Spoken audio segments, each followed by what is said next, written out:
Here's the motor.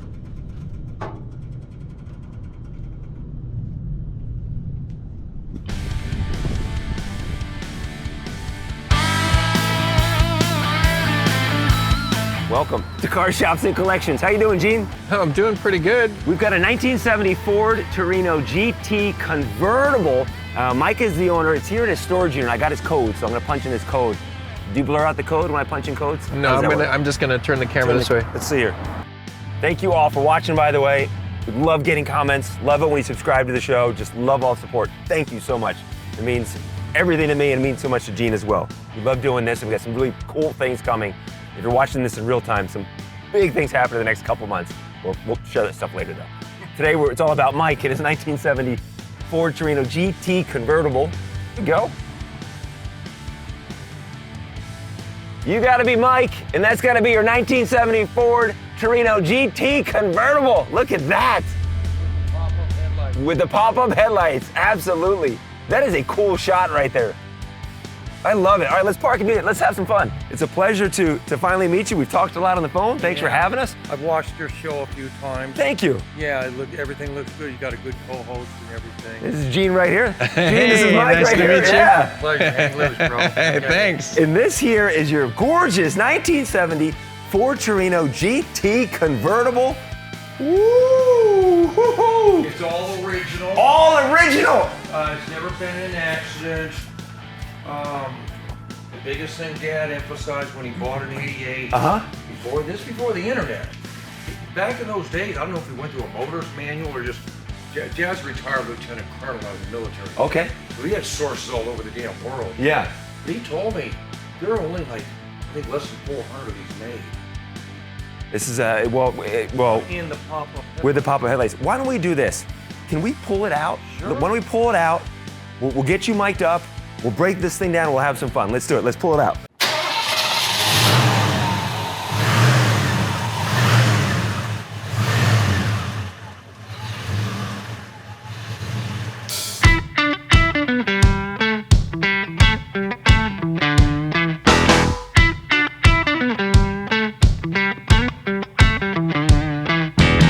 My name's Mike Friedman, and I want to introduce to everybody my Ford 1970 Torino GT two-door convertible. Wow. Oh my gosh. All original. This, to me, this is beautiful. This is perfect right here, Mike. All original. This car has character and personality. This is gonna be good. All right, Mike, thanks again for having us. I'm really excited to talk about your Ford Torino. Let's start with some of the history of the Ford Torino. It's here from 1968 to 1976. The first 2 years, it's a model of the Ford Fairlane. 1970 is when it comes out as its own standalone version. It's its own model. 70 and 71 is Gen 2. 1970, this is the Motor Trend car of the year. You ask a lot of people when it comes to Torinos, this is the most coveted one. How long has it been in your family? Since 1988. 1988. And that's when your dad bought it from your uncle? In Nebraska, yes. Okay. Which makes sense because of the research we did on this car. It was bought in a small town on the Colorado-Nebraska border. So it makes sense of why this Was would it be. maybe Ogallala? I have the Marty report. Okay. It will break everything down, but it was right there on the border. Let's go, well, let's start up front here. Because the Torino, there were 36,000 Torino GTs made in 1970. 3,939 convertibles. Correct. 1,192 with the hidden headlights. So the hidden headlights make this an even rarer option on this Torino. Okay, how many again on the hidden headlights? 1,192 convertibles had the hidden headlights. That was about 1,200. Yeah, about Okay. 1,200. Yeah. And it's all original, right? Yes, absolutely. All original. When did you take it over? That would have been, I think, in August of 2021. Prior to my dad passing, he and Mom decided to start just liquidating a lot of the big stuff, the nice assets other than their house. Okay. And I had kind of put my name on this 20, 25 years ago. I'm second of five. None of my other brothers and sisters wanted it then. I said, I'll take it. Yeah. So And then my dad had my brother stored in California for me until I got a little bit more money in the bank and I could afford to store it here. But insurance on this isn't much every year, and plates are very affordable compared to California and everything for the collectible cars. And it's just, it's a boat and it's a thing of beauty. It really is. I like how you said you put your name on it. How many people watching do that? Parents got a car, like, hey, just mom, dad, just a heads up. If you do decide Hey, to mom, sell, dad. I Hey, want love you, that car. mom. Love you, dad. That's good stuff. Can we see inside it? Sure. I can put the top down if you Yeah, let's want. put the top down. Let's do it. Yeah. This is our second Torino that we featured on the show. Mike Cimino had a 1970, very similar to this, 1970 Torino GT Convertible. His was that grabber blue. This is a metallic blue color. That grabber blue color is super rare. Look at the top, automatic top, drops down with no problem. Is the top original too? Second top. Second top? Probably after my dad and mom had it, 20 years, the original was rotting out. Yeah. So dad dropped about $1,500 on this one. Okay. And you can see, now this one's over 20 years old. Okay. So it's been well stored, and then we've got this boot cover. Okay, that would come back and cover. Yeah, it's got an elastic band that seats there. Covers your top. Yeah. I love the blue and blue interior. I love the whole blue scheme of the car. And then, but I'm curious, how many of these were made in the grabber blue, for example? Well, this is not grabber blue. This is a blue metallic. Oh, is it blue metallic? Yeah, metallic blue. Yeah, this is not grabber blue.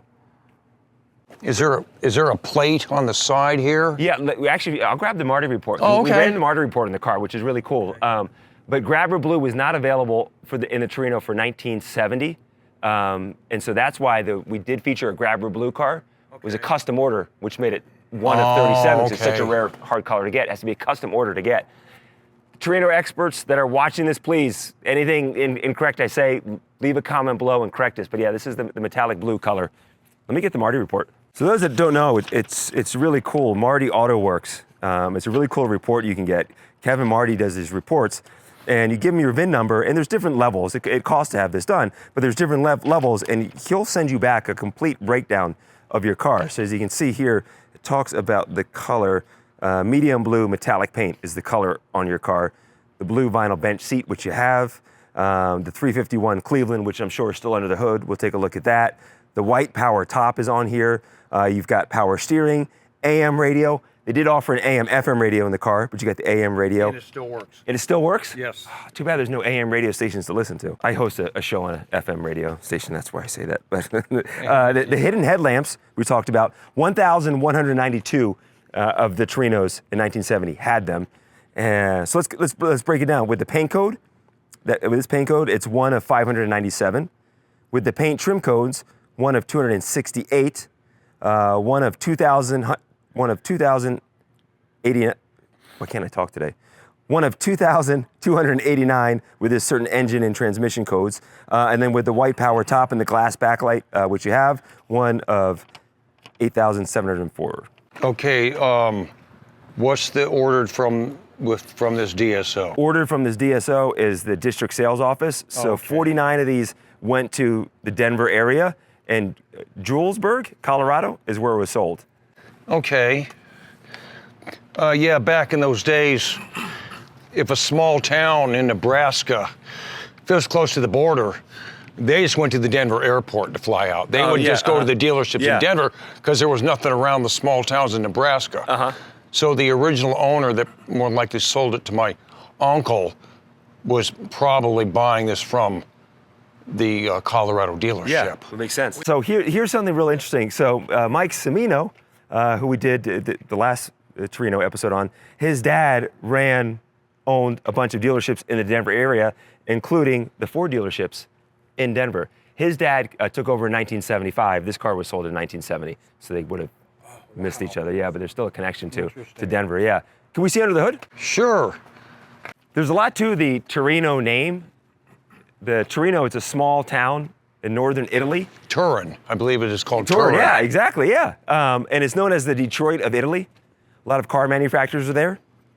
And they thought about, before they named it the Ford Mustang, Ford was thinking about using the Torino name for the Mustang, but they went with the Mustang. I mean, to be the Motor Trend Car of the Year, there's a lot that goes into that. And that's really cool. This was the 1970 Motor Trend Car of the Year. I love the look of this, all original. It's not cleaned up. It's a little dirty, some paint peeling. The 351 Cleveland. And it's got the valve cover gaskets. They're not slanted, which would be the Windsor, I believe. Yes, yep, exactly. They're straight up. Yeah, exactly. And everything. So, look at the big old school power brake system. Yeah, right there. And it's that, you get that Superjet is the one that's super rare with the Superjet engine. the 429. Yeah. Yeah. There's a model that was made in 1970. It was the Twister edition. It's there's only 90 of them that were made. Okay. Anyone watching have one or know more about them? I was just reading about them. There's 90 of them made. They say there's only 30 left in existence. The big thing, they had about 10 extra horsepower, kind of built it for drag racing. Okay. But 90 made, 30 left. It'd be cool to see one of those. Can we see the hidden headlights? Sure.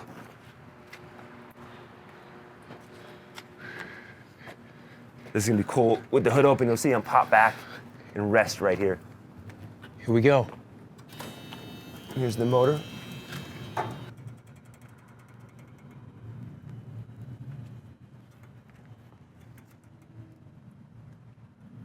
(1970), 1,192 cars had these hidden headlights, and they still work. That's pretty neat. That's pretty something cool. else it's segue going back to the top. Yeah. Right behind the back seat and deep within the trunk, there's this motor that's about this big, it seems. And I'm thinking, man, I don't even want to have to think about replacing that, let alone paying someone to pull it out. Yeah. It's just this big hulking motor. And it's classic old school technology. This stuff lasts forever. And Dad told me, because the engine and tranny are original, the serial numbers on the engine and transmission match up. They're identical. Really? So that Numbers means matching? none of this has ever been rebuilt. Yeah. What's your plan? To keep it, right? Yeah, I'll probably hand it off to one of the younger relatives sooner or later. Can I sit inside it? Sure. And we were talking off camera, you were thinking about doing some work on the upholstery. I don't think you should. I think you should keep the upholstery all original. Yeah, there's some tears in it, but the car's from 1970. What about the carpet and the kick plates, for I love example? all that stuff. I love all of it as original. Such big, comfortable seats, working AM radio. 80,000 miles, wow. Yeah, you're not finding too many cars 54 years old with only 80,000 miles on it. It's a big, comfortable car. You go back to 1970, you want something with some power, something that's fun. Mustangs are pretty small. You can't fit your entire family in there. You get the whole entire family in there. Yeah, and then some. Yeah. Yeah, I've had this thing on Pacific Coast Highway a few times, and it was a really nice sunny day. Right side's the Pacific, left side's Huntington Beach. Took it down to Newport, and now I know what the Beach Boys felt like cruising back in the day. Yeah, exactly. Yeah. Well, can we maybe go for a ride around the complex here? Sure. Here's the report. Oh, good, perfect, yeah. And there's more detailed ones too, but this is a pretty good report that they give you.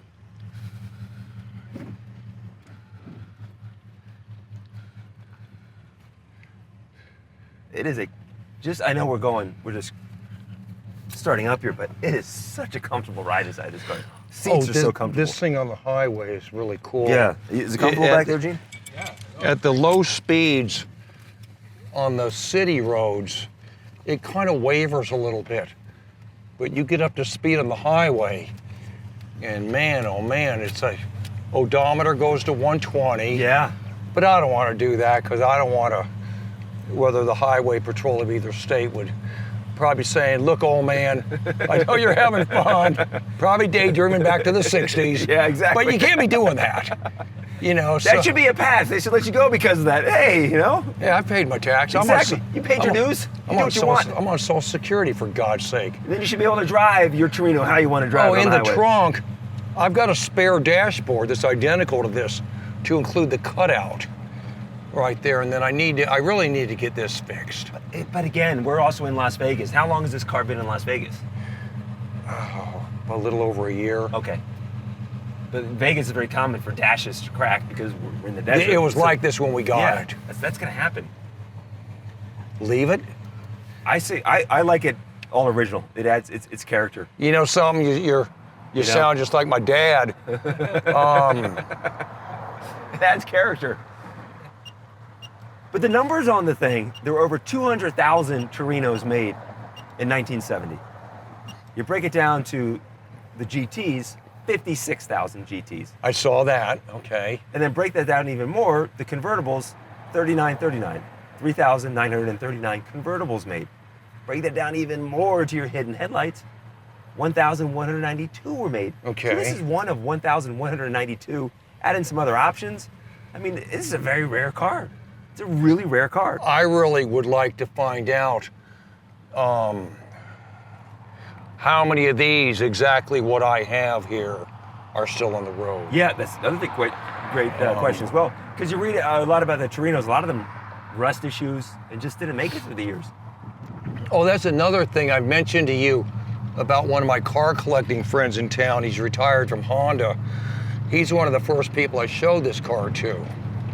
And he went over the car with a fine-tooth comb. Yeah. And he stands up, he says, "How old is this car?" And that was 2021. Okay. And I said, "It's 51 years old." And he says, "This thing has no rod on it." Yeah. And Vinny was at Honda for like 40 years. So, you know, when an expert like that, I mean, this guy, I could tell him over the phone what my car was doing. He would diagnose it over the phone. You know, he just knows the stuff. But his examination, he literally put his hands underneath everything and in the wheel wells. Yeah. And he says, "There's no rod on this car." So that'd be garage kept, right? Yeah, it's been garage kept all of its life. We're gonna go into Anderson. I love the sound of the power. It's not the Hemi. It's not the true muscle engine sound. The only thing Dad ever did different to this car, when we got it back to Indianapolis, the single exhaust, he had dual exhaust put on. Okay. Which is a standard upgrade. Okay. On something like this. And since then, every time I fire up this car, I mean, when I was in high school in auto mechanics, all my buddies had the Hemis, the Goats. I helped them build some of those cars. Or they had the oversized camshafts, and we all know what that is. That's blah, blah, blah, blah, blah, blah, blah. This is none of that. It's like there's this lion sleeping. Yep. And you know when you wake that lion up, and I mean, the sound of it.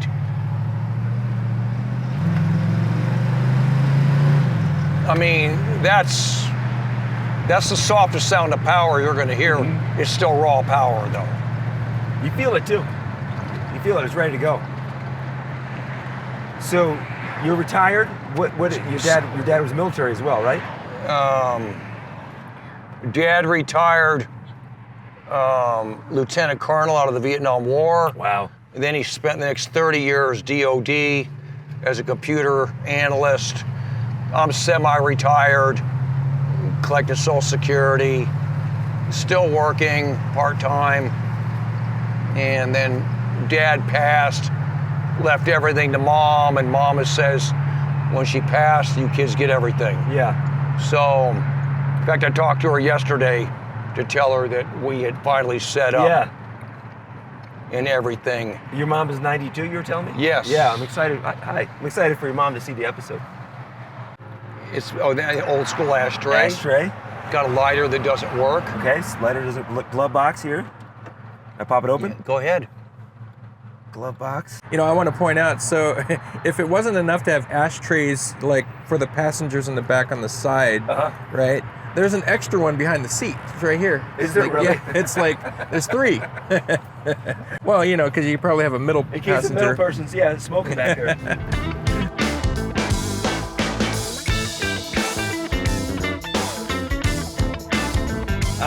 Mike, thank you so much for doing this, man. We really appreciate your It's time. been a blast. This has been a lot of fun. This has been a lot of fun. It's been a blast, and You reached out to us too, so thank you for reaching out to us. I and knew supporting I the had show. something it would catch your eyes. Yeah. And it's just been this documentation. So, and then once you get this published, I'd like permission to at least pass a link on Yeah. to my family. Share it with everyone. And friends, or share it to my Facebook Absolutely. page. Yeah, please do. Okay. And everyone watching, you know, Mike wants to learn more about this car.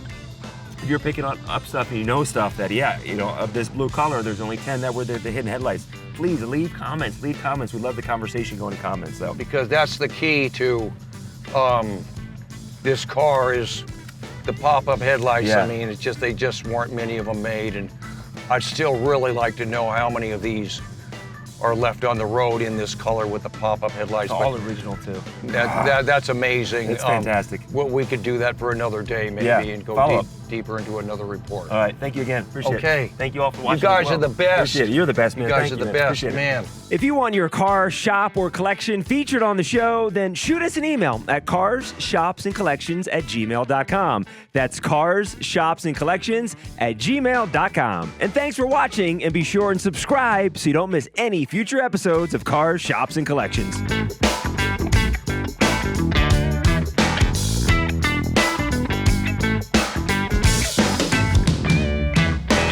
Yeah, this is it. It's gotta be it. Let's see here. Wrong one. That was awkward. That was really awkward. Huh. Well, It's not even here. was she living in there?